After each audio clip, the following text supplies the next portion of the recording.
नमस्ते। मैं आशा करता हूं कि आप सभी देशवासी सकुशल होंगे, सुरक्षित होंगे और घर पर होंगे। दोस्तों, बहुत दिन से मन में ऐसा विचार आता है, इतने सारे देश में प्रॉब्लम देख के, इतने सारे अनकंडीशनल अनप्लान देख के, सोच के दिमाग एकदम ख़त्म हो जाता है या ख़राब हो जाता है। बहुत सोच समझ के आप लोगों के सामने आया हूँ और विचार व्यक्त करके थोड़ा सा मन को शांति मिले और लोगों को भी कुछ समझ में आए। दोस्तों, 2 दिन पहले मैं न्यूज़ देख रहा था। दिल्ली के चीफ मिनिस्टर अरविंद केजरीवाल जी ने वहाँ की स्थिति को, कोरोना की स्थिति को बताया। उसके बाद माननीय श्री योगी जी ने उत्तर प्रदेश की स्थिति को बताया। देखा क्या आंकड़े आ रहे हैं कोरोना के, एक भयावह जैसी हालात उत्पन्न होने की स्थिति उन लोगों ने दर्ज किया। उन्होंने अपने विचार को व्यक्त किया और जैसे वो कोरोना की स्थिति को बताने के बाद और तुरंत स्क्रीन पे दिखता है बंगाल की स्थिति, जहाँ पे हमारे माननीय प्रधानमंत्री जी जो शाम को बोलते हैं कि मास्क है 2 गज जरूरी, मास्क है ज़रूरी, दवाई भी और कड़ाई भी। और हमारे देश के गृह मंत्री जो अमित शाह जी वहाँ बिना मास्क के हजारों के लाखों के तादाद के भीड़ में जो है प्रचार कर रहे हैं।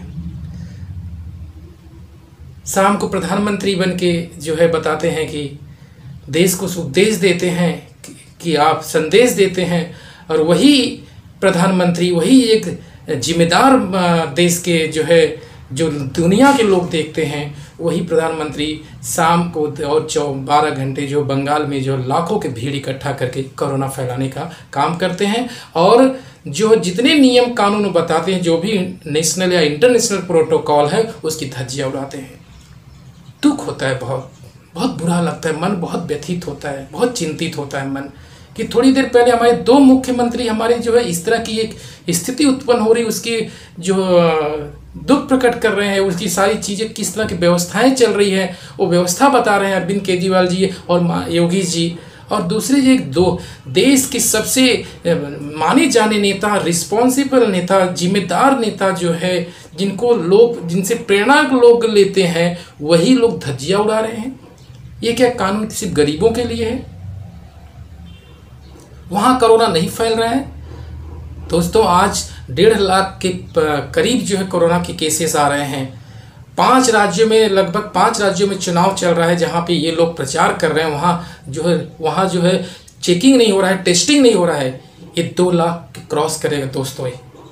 पिछले साल जब 2020 में जो है इसी समय पे जो है कहीं पे जब अचानक लॉकडाउन किया गया था, तो लोग फंस गए थे, कहीं मंदिर में फंस गए थे, कहीं मस्जिद में फंस गए थे, कहीं चर्च में फंस गए थे। वही मस्जिद में फंसे हुए लोगों को जो बोला जा रहा था कि कोरोना फैलाया जा रहा है, कोरोना फैलाया जा रहा है, देश को गुमराह किया गया।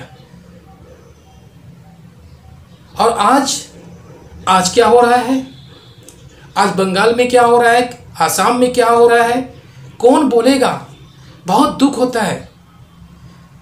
ये हमको सुनाते हैं और इनको सुनाने वाला कोई नहीं है।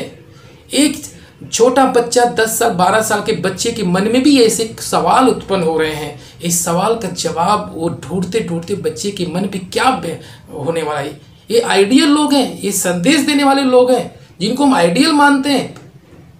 आज तक हमारे प्रधानमंत्री जो है, देश के पहले ऐसे प्रधानमंत्री जो आज तक कभी कॉन्फ्रेंस नहीं किया, उन्होंने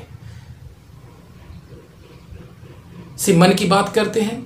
अरे हम आपको आइडियल मानते हैं, हम कोई देश के इंटरनेशनल लेवल के आइडियल मानते हैं, जिससे हम लोग बच्चे से लेके बूढ़ों तक आपकी बातों को सुनते हैं।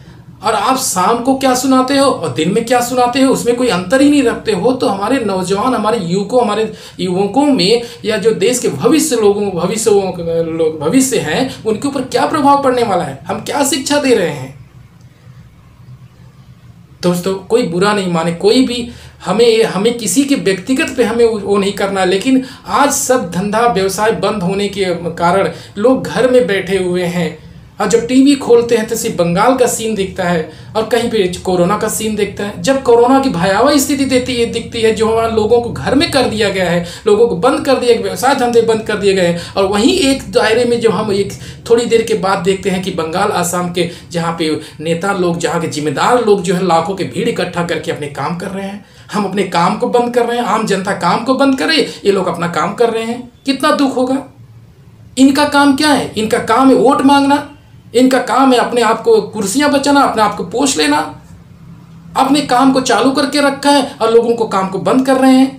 मानता हूं कोरोना है, लेकिन कुछ तो हमें संदेश दो। आप जैसा करोगे, बोलते कहावत ना कि घर में बड़ा जैसा करता वैसे छोटा करता है। हम किसी गुरु का कहना मानते, गुरु मतलब गुरु जो बोलते थे कहते आप, अगर हम आप लोगों को गुरु समझे, आप लोग को जो श्रेष्ठ समझे, देश के इंटरनेशनल के आइडियल अगर समझे, तो आप लोग क्या प्रचार प्रसार कर रहे हैं? आप क्या संदेश देना चाहते हैं? क्यों नेताओं को कोरोना नहीं होता है क्या? मैं हाथ जोड़ के देशवासियों से विनती करता हूं, ये तब तक होता रहेगा जब तक आप जो है नहीं विचार करोगे। क्योंकि इनको पता है, आज सबको पता चल गया कि अस्पतालों की स्थिति क्या है, सबको पता चल गया आज स्कूलों की स्थिति क्या है। ये स्कूल अस्पताल को जो है ये लोग महत्व नहीं देते हैं। क्यों? क्योंकि हम और आप जो है वोट जो है जो इनको चाहिए, इनको क्या चाहिए? इनको वोट चाहिए। इससे नेताओं को वोट चाहिए। देखो क्या हो रहा है 5 राज्यों में, कुछ नहीं कोरोना है, लाखों की भीड़। गृह मंत्री हमारे रोड शो कर रहे हैं, देश के ये जाने माने एक आइडियल गृह मंत्री रोड शो कर रहे हैं बिना मास्क के। तो दोस्तों, देशवासियों, आप दिखावे पर न जाओ।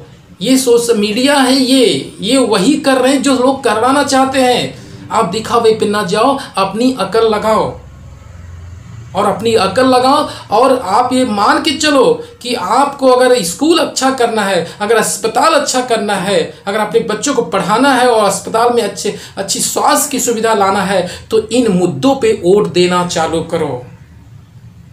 लेकिन नहीं, ये क्यों नहीं बात करते हैं इस अस्पतालों को? आज अस्पताल की इतनी कंडीशन खराब है, क्यों नहीं अस्पतालों की बात करते हैं? क्यों एक भी किसी को बता दो अच्छे अस्पताल खोलूंगा, अच्छा स्कूल खोलूंगा, भाषण दिया हो? आज हम केरल में वो गांधी जी बोलती हैं, प्रियंका गांधी बोलती हैं 200 यूनिट फ्री करेंगे, दिल्ली के मॉडल को अपना रहे हैं। अमित शाह जी बोलते हैं बंगाल में हम 200 यूनिट बिजली फ्री करेंगे। देखा देखी सब, अरे पहले क्यों नहीं किया, आज क्यों कर रहे हो? तो दोस्तों प्लीज सब लोग दिमाग से लगा सोचो। आपको अस्पताल के बारे में सोचो, स्कूल के बारे में सोचो, रोजगार के बारे में सोचो, इंफ्रास्ट्रक्चर के बारे में सोचो। कभी किसी नेता को आपने देखा अस्पताल के बारे में बात करते हुए? कभी किसी नेता को देखा स्कूल के बारे में बात करते हुए? ये नहीं करेंगे, क्योंकि इस पर आप लोग वोट नहीं देते हो। आप लोग वोट देते हो धर्म पे वोट देते हो, हिंदू मुस्लिम पर वोट देते हो, हिंदुस्तान पाकिस्तान पे वोट देते हो, जो कभी होने वाला नहीं है। क्यों करेंगे? जब वोट पड़ता है धर्म पे, जाति पे, हिंदू मुस्लिम पे, तो स्कूल और अस्पताल बनाने की मेहनत कोई क्यों करे? हमारे हिंदुस्तान में सबसे टैलेंटेड लोग हैं, सबसे समझदार लोग हैं, लेकिन लोगों की समझदारी कहाँ चली जाती है? मैं मानता हूं राष्ट्रवाद सबसे सर्वोपरि है, सबसे सर्वोपरि राष्ट्रवाद है, और उसी के ये लोग नाजायज फायदा उठाते हैं। दोस्तों, उसी के नाजायज फायदा उठाते हैं। जब इलेक्शन आता है तो राष्ट्रवाद की बात करते हैं, हिंदुस्तान पाकिस्तान की बात करते हैं, और आप उसमें जो मोहित होके आप उसे फंस होके उनके जाके वोट कर देते हो। मांगो अस्पताल, मांगो आज, इसके बाद ये सब लोग प्रण करो। दोस्त, मेरा नाम वेद प्रकाश सिंह है, मीरा भाईंदर में रहता हूं मैं, ओके। और मैं मीरा भाईंदर वासियों को, अपने देशवासियों को मैं आह्वान करना चाहता हूं कि आप अगला इलेक्शन, कोई भी इलेक्शन आए, जो अस्पताल का काम करे, जो स्कूल का काम करे, जो रोजगार के काम करे, जो बेसिक एजेंडा है उस पे जो काम करे, उसको वोट दो। 2014, 2015 जो भी इलेक्शन, 2019 में जो भी इलेक्शन हुए, वो एजेंडा उठाओ। जो एजेंडा दिखा के आप लोगों से वोट लिया गया था, उसको टिक मारो। कितने काम हुए हैं? क्यों फंस जाते हो हिंदू मुस्लिम में, हिंदुस्तान पाकिस्तान, धर्म और अधर्म में? ये धर्म अधर्म जो चलता रहेगा, ये लोग इसके संस्थाएं बनाते हैं, इनके लोग इसमें जो है पैसे कमाने का काम करते हैं। हमारे लिए धर्म, सभी के लिए धर्म सर्वोपरि है। राष्ट्रवाद देश सबसे पहला है, फिर उसके बाद पार्टी है। अगर हम अच्छी स्वास्थ्य, अच्छा शिक्षा, अच्छा रोजगार, अगर हमारी जनता प्रजा खुश रहेगी तो हम राष्ट्रवाद हमारा सर्वोपरि रहेगा, हमारा राष्ट्र नंबर 1 हो जाएगा। दोस्तों, तीन चार चीजों में बात करो। कभी बेसिक, अभी कोरोना के हाल में आपने अस्पतालों की हालत देख रहे हो, स्कूलों की हालत देख रहे हो। किसी ने स्कूलों को फीस माफ किया आप लोगों का? कोई भी नए स्कूल खोलने का, सरकार ने स्कूल खोलने का बात किया, नए अस्पताल खोलने का बात किया? नहीं करेंगे, क्योंकि उनके स्कूल और उनके अस्पताल उनके खुद के हैं। वो अच्छा सरकारी स्कूल खोल के अपने स्कूल बंद नहीं करवाएंगे। आज फिलहाल आज मैं आपसे बताना चाहता हूं कि वोट दो सिर्फ हेल्थ, स्वास्थ्य पे दो, एजुकेशन, स्वास्थ्य पे दो, एजुकेशन पे दो, रोजगार पे दो, आपकी बेसिक जो है जरूरतें हैं उस पर वोट देना चालू करो, बाकी सारी चीजें अपने आप सुधर जाएगी।